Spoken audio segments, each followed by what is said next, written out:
Hey guys, I'm Greg Atkinson. I'm based in the Charlotte, North Carolina metro region of the United States of America. And I'm a husband and a father and a writer and consultant and coach. I work with churches around the world. And as a consultant, I travel to churches across North America. And I also started a conference called the First Impressions Conference, and we're working on our fourth conference coming up in the fall. Excited about that. I'm going to be diving into a lot of what this conference is touching on, kind of this new normal, new season, new reality of, and what my talk today is going to talk about, where first impressions, how that fleshes out in this new reality. But I'm honored to have Steve ask me to speak here at this Church Online Summit. Known Steve online for a long time, have great respect for him, and we have several mutual friends. And this lineup is killer. This is a great, great summit, great conference, and I'm honored to be a part of this. Um, if you want to know more about me, you can just go to gregatkinson.com, and that'll give you the down low on who I am. But if you're wondering maybe why am I speaking, um, one, I was invited, but two, I've been pretty passionate about this for a long while. I started writing about church online in 2009, so 11 years ago. It's 2020 right now when I'm recording this. And I started writing about church online in 2009. I was watching several services that were broadcasting and streaming online, from Seacoast Church to Life Church and others. And I just started blogging about it. And then I went in 2009 and toured Life Church, um, met with my old friends, Tony Stewart and Brandon Donaldson. And I know Brandon's still there. And we walked around. You can actually find it if you search my name on YouTube. You can find an old video of me touring the Life Church studios, their online church studios, how they started lean and mean and just started from scratch. And just the forethought that went into seeing that this would be a new reality, and all the stuff that Terry Storch and Bobby Grunwald and those guys were doing was so far ahead of its time. And so I just wanted to document it and write about it. um, I loved it. And so I want to talk to you a little bit about first impressions in general, and how I view online church and broadcasts like this through the eyes of somebody who is a guest services, hospitality, first impressions consultant. That's what I do. My last two books are both about hospitality: Secrets of a Secret Shopper and the Hospitality Ministry Handbook. Are books that I wrote. And in those books, I talk about online presence. I talk about social media. I talk about your website. And if I could go back in time, I would talk about your online campus, because that's what we're going to be talking about in um, this talk here. So uh, when you think of the word welcome, what comes to mind? I've talked about at numerous conferences and in my writing that the Bible gives us a biblical mandate from Old Testament to New Testament to welcome the stranger, welcome the newcomer. What does that mean to love your neighbor, to welcome the newcomer, to welcome the stranger in the world, in this digital world, this COVID coronavirus, this world of online streaming and online church and online campus? What does that mean? These are some things that I'm going to throw out just for you and your team to think on and chew on. I hope that you will buy the all access pass to this so that you can watch this later with your staff and team and discuss it and think about it. But what does it mean to welcome the stranger in a digital context? What does it mean to love the neighbor? What's cool is, throughout my whole career as a consultant and as a secret shopper, which is what I'm known for, a church secret shopper, is I have talked to people about welcoming them to our congregation, welcoming guests to our church. So I've always said, company is coming. Are we prepared?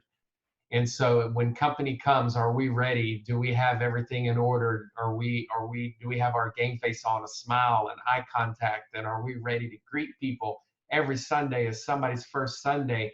Where on a digital context, we're not welcoming them into our church and our congregation and our building. We are actually going into their home. And that's a very special thing. That's a very sacred thing. We are going into their home, and they have allowed us and invited us into their home when they turn on the online campus. They may be watching on a phone, they may be watching on a tablet or iPad, they may be watching on their laptop, they may be watching on TV like I do when I have the YouTube app up on my Roku and I watch YouTube on television. Um, but it's a very cool thing that we are now going into their home. And so this is your opportunity to get beyond the four walls of the church, to get outside the four walls, and to go and to reach Jerusalem and Samaria and the uttermost parts of the world. You can reach people that don't live in your community. You can reach people in another state and another country. It's an amazing time that we live in, but we are going into their home. So when I think of the word home, what does it mean to feel at home? That's what we want our guests to feel. When they tune in to our broadcast, when they tune into our campus online, how do we make them feel at home in their own home? There's some things I want to talk about and mention just to give you things to reflect on and talk about as a team. One, we want to be as relational as possible. Ministry, discipleship, missions, outreach, it all comes down to relationships. We want to always be relational. Second, we want to be authentic and genuine. It's a big deal for somebody to give you their attention and to focus 30 to 60 minutes online on an online service or an online message. And so you want to be real. You want to be authentic. You want to be genuine. So what does it mean for someone online to feel loved and known and welcome? There's some ways that we can do that. This is all about maximizing engagement. For years now, people like Andy Stanley and my friend Carrie Newhoff have been talking about, don't just track attendance, track engagement. Well, this is what we're talking about here. How do we engage with somebody in their house and make them feel welcome and known and seen? I think about, for me, as a kid growing up and now as an adult, I'm a movie guy. I love movies. I love films.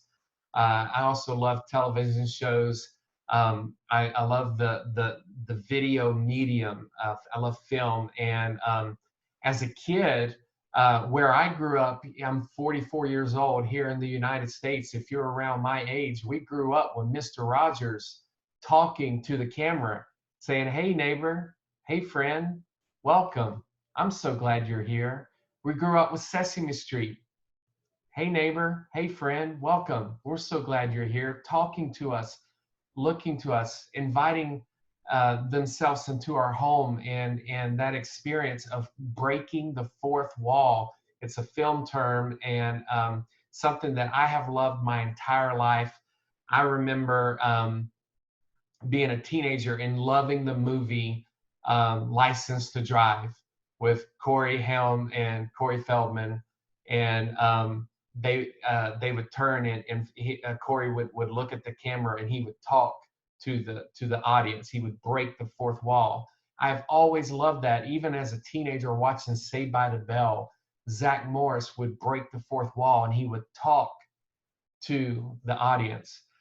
Growing up watching movies like Ferris Bueller, when Ferris Bueller would talk to the audience. And then now very famous shows as an adult like The Office, where they break the fourth wall and they look right at the camera.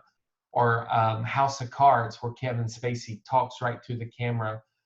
It's a fascinating thing. And so what it does is it makes you feel included. It makes you feel welcome. It makes you feel in on it. And so pastors, if you're teaching, online hosts, if you're hosting, anybody, worship leader, when you're leading worship, to be able to acknowledge those watching online and to look right into the camera and to say, "Welcome, we're so glad you're here. We're so glad you tuned in," to break that fourth wall. It's something I've loved my entire life. And I just recently watched a movie about Mr. Rogers with Tom Hanks, and I was reminded about how much he just looks straight into the camera. You know, I watch Life Church a lot with Craig Rochelle, the largest church here in America, and he just looks right down the barrel of the camera. He's focused in on that camera, watching it, and he makes you feel included. You know, if I've been saying, if you're in this large auditorium and you're speaking and trying to look and use the room and work the room and look like there's this big congregation out there, it doesn't connect to me at home. I want you to look right at me. I want you to make eye contact and to welcome me and to make me feel seen and known and loved. It's personal, it's relational. There's that word again, and it's real. I remember the movie Avatar, world blockbuster film, made tons and tons and tons of money. In Avatar, they said, I see you. I see you. When you're broadcasting online, you may have hundreds, you may have thousands, you may have tens of thousands of people tuning in and watching you online. Do they know that you see them? Not physically, you're not spying and peeking in on their living room, but do they know that you care and that you're trying to make a connection and connect with them? Leonard Sweet spoke at the 2019 First Impressions Conference last year, and I've been friends with Leonard for a long time, and in his writing, he used to talk about this term epic, E-P-I-C, epic, experiential, participatory, image-driven, and connected. And he's been talking about this in a post-modern society for years and years and years, and we are in a postmodern, some would even say post-Christian society. So how do we become participatory? How do we make people feel connected? It's very important when we're doing online church. I think of chatting and interacting with chat hosts and with the moderators and with the online hosts or MCs that are talking to the camera. I'm here in Charlotte, and so Elevation Church has a very big footprint. And I try to attend Elevation sometimes when I can on Saturday night and go to my church on Sunday morning. But I also watch them online every week. And Stephen Furtick does a great job. And during this COVID coronavirus season, he's done a really good job of connecting with the audience. And they have a global audience from many, many, many countries. And they have put like a big giant screen in the back, almost like a prompt screen or a confidence monitor that singers would use or pastors sometimes use for message notes. And he can see the chat scrolling through. And so if he says, where are you guys tuning in from? He can see Tokyo, Australia, New York, Denver, Kansas, New Zealand. Now he can look and see and interact and talk with them because he's got the chat scrolling in the back where he can watch, and it makes me feel connected. And he'll say, if you believe that, type that into the chat. And so if he says faith, he'll say, type faith into the chat. And it's very participatory, very engaging, very interactive is another word in that epic thing, to help people feel connected and to feel like they're a part of something and they're participating. They're not just at home spectators. And so I consulted the last week before most churches here in the United States shut down and weren't meeting anymore physically. I was consulting with a large church in Baltimore, and it was pretty cool. It was a Catholic church. It was modern worship. They did Hillsong worship. I know there's people from Hillsong here. This was a Catholic church doing Hillsong, and it was just a really cool experience, Church of the Nativity in Baltimore. And they have an online campus, and so they in between services they had two hosts that were on the side of the stage, and they were talking to the camera, and they were emceeing, and they were speaking in between services. And when this coronavirus thing happened, they just went right into digital church with no problem. They were ready, they were prepared, they had already been doing it. For some of you that started right when this pandemic hit, you've got some growing to do, and there's a lot of resources out there and a lot of training from Open Church and Life Church and and those that have been doing this for a long time. And this summit I would watch, and like I said, I would go through this whole summit with my team. But in a chat environment, when you have a chat going on, this is a great time to use your volunteers. People, when they think of me and they think of First Impressions and guest services, I'm usually coaching and training greeters and ushers and parking lot team. Well, what do you do with those people when you're not meeting physically? Well, let's turn them into online hosts and chatting and moderators and just people participating in the services when they're happening. You could have a schedule, you could have a rotation. I was watching Alan George the other day at Life Church. He said they had 90 services, 90 online services. So that's a lot of scheduling for volunteers to get them plugged in to make sure that you have hosts that are in there and that are moderating and are commenting and encouraging people. What do you do when somebody needs prayer? What do you do when somebody makes a decision to follow Christ? And so your greeters can greet online too. That's a very cool thing. Also, you want to encourage people to have follow-up, to be able to connect with your guests. And so most churches are using some form of digital connection card. It may be hosted on their homepage or their website. It may be a link that they put in the chat where you click on this button to follow up. It may be a text, like companies like Text and Church that say, text I'm new to 5513 or whatever your number may be. There are a lot of ways to do a digital connection card, but you do want to acknowledge guests, call attention to guests, welcome guests, thank guests, and try to connect with them so that you can follow up with them and let them know that you're grateful that they participated and that you hope that they will join you again, and see if they have any questions, and just ask them, is there any way I can pray for you? That's a great way that your volunteers can serve now. Just going through the church database, calling people, calling regular members and just saying, hey, sorry we haven't got to see each other in 2 months. Is there anything I can pray with you about? That's a great thing. Lastly, when I think about authenticity, I want to talk about the environment. And right now, the thing that I see happening well and not so well, depending on who I watch, is I kind of alluded to this earlier. I don't like to see a pastor in a giant room on a giant stage in a giant empty auditorium. That does not feel real and genuine and authentic to me. It does not feel worshipful to me. What I like is when I saw Jensen Franklin in his living room. I saw Brian Houston from Hillsong in his living room with some staff members. I saw J.D. Greer, president of the Southern Baptist Convention, in a hallway and with a bistro table in a little intimate setup. I've been watching a lot of services online. I like the more intimate gatherings. I saw Victory Church in Atlanta, Georgia, on a couch. They had a team sitting around 3 couches, and they were just sitting around conversing and chatting and talking and engaging. And it wasn't standing behind a podium. These are different days. These are different times. And so it's going to take different tactics to tell the same old story. Same story, same gospel, same truth, but a different way of telling it. And so I love seeing what these churches are doing so creatively. Right now in 2020 and going forward, we have a mission, a mandate to be as creative as possible, to use every ounce of our God-given gifts and talents and creativity to reach this generation and the generation to come.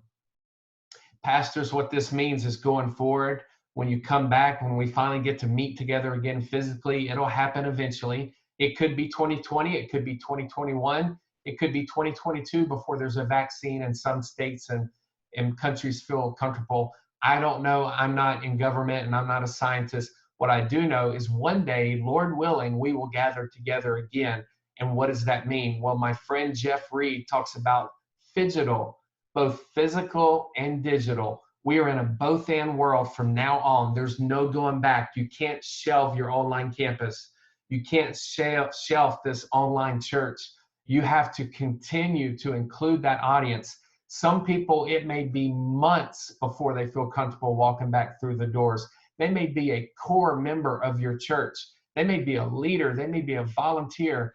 They may be elderly and vulnerable and have weak immune systems, but they're watching, Pastor. They're watching. So you have got to include them. So when you gather together for that first time and and get into the new normal, this new season of ministry. When you gather back together, you want to be sure to acknowledge them and say, hey, it's so great to see all of you guys here today. So great to have you worshiping with us here at Grace Church. And for those of you watching us online at home, we are so glad you tuned in as well. Never, ever, ever again forget the online audience, Pastor. They are watching from here on out. This was a defining moment, a milestone in the history of the Big C Church. And from now on, somebody is always watching through a screen, even if it's later in an archive video that gets stored on the website. They are watching media on the media tab on the website. Somehow, some way, people are watching online or listening to a podcast. And so we want to include them. We want to make sure that they feel welcome. It's a both and world from now on, and it's a beautiful time. I love it. I'm excited. I'm excited to be a part of this summit. Thank you for having me. And I wish you well as we blaze this new frontier. God bless you.